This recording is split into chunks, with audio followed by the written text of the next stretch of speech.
हुर्रियत रहनुमा 3 साल से अपने घर में नजर बंद, नमाज की अदायगी के लिए मस्जिद जाने ना दिया। मकबूजा कश्मीर में भारतीय फोर्सेस की रियासती दहशतगर्दी जारी है। मकबूजा कश्मीर में काबिज भारतीय इंतजामिया ने कश्मीरी हुर्रियत पसंद रहनुमा मीर वाइज उमर फारूक को नमाज जुम्मा की अदायगी के लिए मस्जिद जाने से रोक दिया। हुर्रियत पसंद कश्मीरी रहनुमा मीर वाइज उमर फारूक को मकबूजा वादी की खुसूसी हैसियत ख़त्म करने से एक दिन पहले नज़र बंद किया गया था।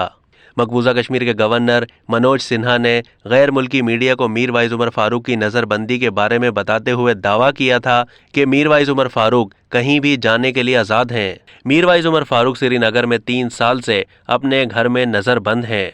काबिज इंतजामिया ने 4 अगस्त 2019 को मीर वाइज उमर फारूक को घर पर नज़र बंद कर दिया था।